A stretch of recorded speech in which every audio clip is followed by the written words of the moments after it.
people around the world dealing with the corona situation? My name is Barbara H. Schmitt, and I have interviewed people from more than 20 countries around the world in a 5 hours Insta Live. So here you can see the result from the interview. Enjoy! Okay, Taiwan have 339 cases and is seen as an example in their strategy to fight the epidemic by taking early and swift actions. They install temperature monitors in airports, track travelers, offer free tests, start to produce their own mask and hand disinfection, just to name a few of them. So later on, I will post here in my Instagram a video from another guest from Taiwan that lives in Taiwan and works in China. So just see later here in my Instagram. So now we have here our Rotary exchange students that are right now in Taiwan. Welcome. Hi. Hello. Hi. Hello, everyone. How are you doing? Fine. Very nice. Kind of tired. Yeah. What time is it in Taiwan now? 2 a.m. 2 a.m. Yay! Thank you that you are here standing and having this interview with us. So let's begin since we don't have so many time. How was it when Corona came to Taiwan? So I think after the first week, probably, that they started having the cases, Taiwan stopped for 2 weeks. It was the end of their spring vacation. Mm-hmm. So the city stopped for 2 weeks. They extended the vacation. So that's something that we think it's kind of funny compared to the other countries where they waited the situation get way worse to start cautions, taking like actions. So here they had the first cases, they stopped, and the entire city stopped for 2 weeks. No school, no jobs, no convenience stores almost. And after this, and everyone was wearing masks. Yeah. They were offering masks for a really cheap price, right? Yeah. And they then after this, had like that you could just buy sort of amount of mask per person. Yeah.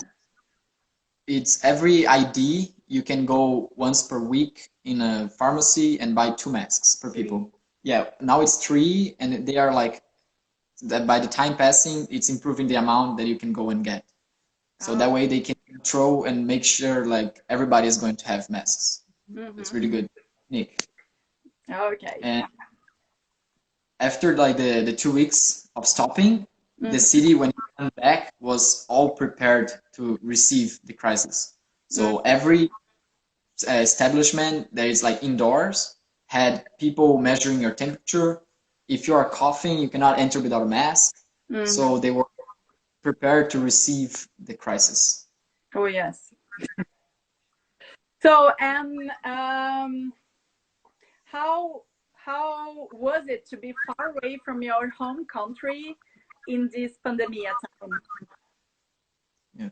Oh, actually, I feel safer here because I'm from France. So in France, the situation is really dangerous, and I know it's safer for me to stay here because Taiwan is really safe compared to France. And I know my family is being really careful, so I don't have anything to worry about. And many of our friends is coming back to their country because their family thinks that it's better for them to come back than stay here. But for my family, they think that it's safer here also. And I'm from Mexico. In Mexico, now it's not really, really bad. But I think maybe later will be worse. Yeah. Almost the same situation. I think Latin America people are having the same questions. Our families doesn't want us to go back because our country, the crisis is not that bad yet, but the culture here is way better when it comes to prevent the disease than in Brazil, for example, in my case. So it's going to spread way more. Yeah. So they think here is more safe, and indeed it is. So we rather stay here, and we know it's safe here, so our families are really not worried. Yeah. Yes. And okay, how was it when the numbers were decreasing and things were coming back to normal again there in Taiwan? So I think it's hard to tell because for us it kind of still the same situation because since we are with Rotary exchange, so the Rotaries here they took a decision of keeping the exchange students in quarantine. So since we have a bigger risk because if we get some disease or something in a foreign country, it's harder to treat. So for us, it's very specific treatment. Yeah, don't go out. Yeah, so Yeah. for us, we cannot go out. So Okay. the situation for the city is still working, but we cannot go out. So We- everyone is back to normal again, like the Yeah. schools are. Schools are working as Oh, usual, yeah. jobs working as usual. The city is totally normal. Yeah, normal. Every morning at school they have to check everyone's temperature. And also everyone on the bus using the Yeah. mask all Yeah. the time. So everyone is being really careful. Yeah, But they they really work care. normally. Yeah. Okay. So And Yeah. what was the first thing you did after the quarantine time? That you could see No. each other again and meet each other again. still in quarantine. Oh, you still are. Yeah, but you are meeting, right? Yeah, our exception is since this building that we live have two families that have exchange students. Oh, So it's the family that they were in and the family that me and he was in. So So for they- this reason, we yeah. are four of Yeah. us, but So they allow us to come together today in the same building because we already were families in here. Yeah. So we had So this bit of you are having remote classes now. no. We can still go to classes because the school is working normal. Okay. And so Rotary said to us we have to go to class and straight go back. And the Oh, quarantine is after class we cannot go out to prevent us to be going to crowded places and stuff like that. Which is And understandable. at schools, is everyone wearing the mask as well? Yeah. Yes. yeah. So you're having like classes with the mask, Yeah. and even the teacher. Yes. Yeah. No, the Oh, teacher Mostly more. the That's teacher. even hard Yeah. to hear.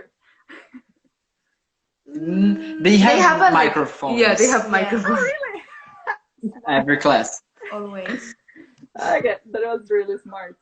And okay, while everyone is back from the quarantine and having like the back to the normal life again, and you're still in quarantine, but can you see any changes in your classmates, like behaviors, or if you can see how they change their own personal values? They don't realize it. Yeah, I think the biggest point here is they had the SARS Yeah. crisis some time ago. And before that, the people and the city were really prepared to receive a new crisis. So when it got the corona outbreak, we can see by the way they act, the way they are worried, they know exactly what to do, they know exactly what the precautions they had to take. So it seems like it's normal for them. You know, it's something they were like waiting for. They take it very the new activities they had to do in school. After when the school is over, we had to clean the desk with gel. So like all the things, some like habits changed, but it seems very normal, very like fluid to them. Like they were expecting. I think they do it before. They did it before, but now they are doing more. Like Okay. drinking more.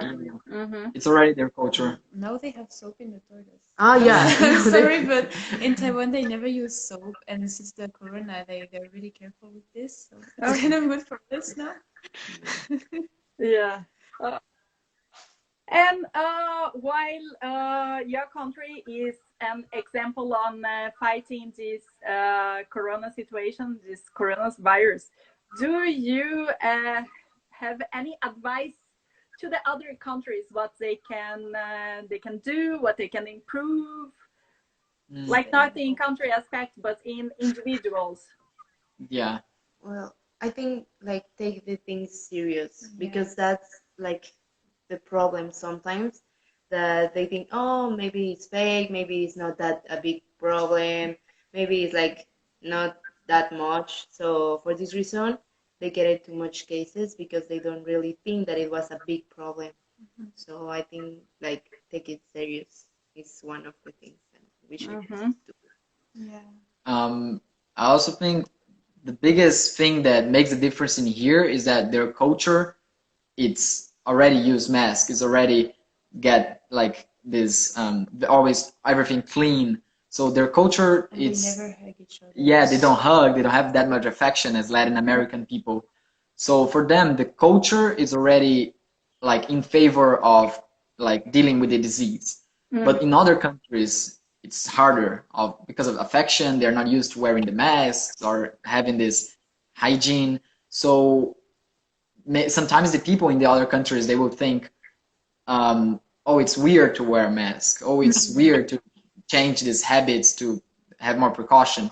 But they just have to put this like it's weird aside and think it's better. It's what have to be done to stop the virus. Yeah, but that's also that Taiwan started to produce their own masks. So the country were prepared to have masks to their own population. And most of the countries here, they don't have masks enough for everyone.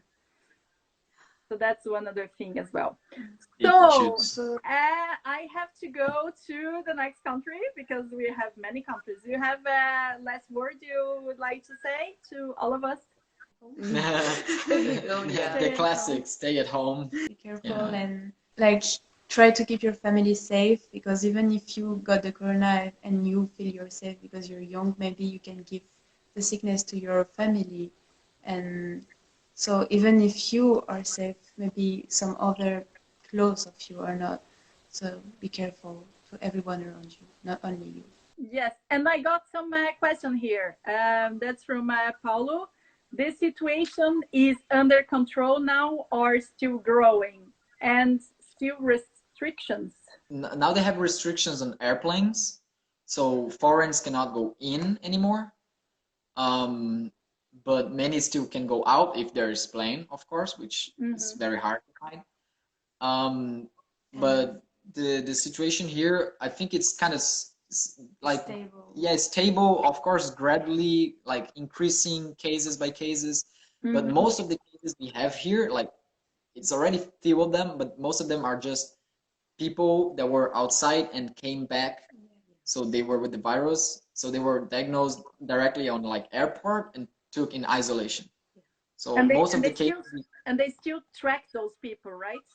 Yes. Yeah, they have to be in quarantine at home, and their phone is located by the government, and the government calls them every day to make sure that they have no symptoms and stuff. Oh, okay. Yeah. So it's very tracked. The people that came back from other countries with the disease are isolated, so it's not escalating very quickly. Oh, good. Okay, so we are done with the questions. So we're gonna go to the next country, that is Bangladesh. So thank you, everyone there, and stay safe and enjoy your Rotary exchange year. Thank you so much. Bye-bye. Bye-bye. So, our next guest is Katie. She lives in Taiwan and works in China. Hi, I'm Katie. I'm from Taiwan. When I first time heard of coronavirus, that time was really close to our Chinese New Year. And we have so many Taiwanese doing business in China. And we heard that this virus was out of control in China. So we worried that they may bring back the virus during the Chinese New Year.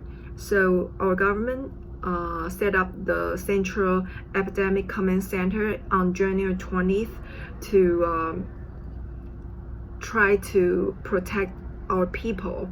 And because they have the experience date back to year 2003 SARS, so this time they would rather prevent it in advance rather than regret it afterwards. We heard some cases that people commit suicide. How did the government keep people calm? In Taiwan, everybody has to join the national health insurance. This is really convenient and affordable, and the price is is reasonable. The cost is reasonable. So we never think of commit suicide if we really get affected by the virus. And we think the government will take care of us and no one will left behind. How did you do to keep your family not scared and get hope? Actually, my parents, they were not scared at all because they think this is just another type of flu.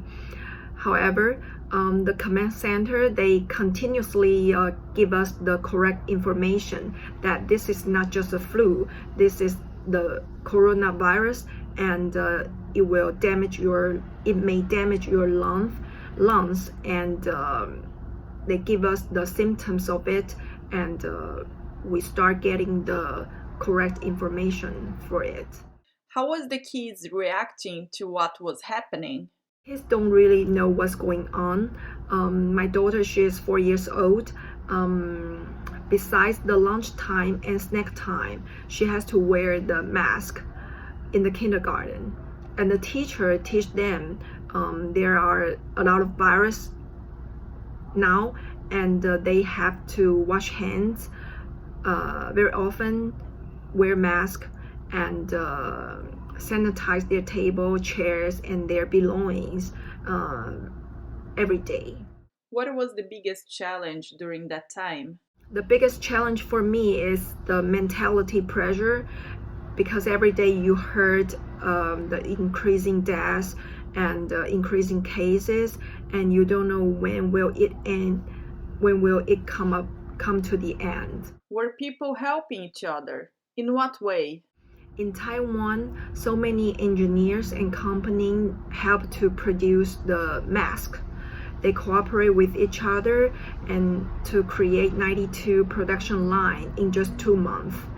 It is very touched, and we really appreciate it because they sacrifice their sleep and sacrifice their time and to build up this 92 production line to protect all of us in Taiwan. What was the first thing you did after everything went back to normal again? Seriously, I will stock masks in sufficient quantity because I never know when will the coronavirus come back or what will it happen in the future. How is the return after so many weeks locked down?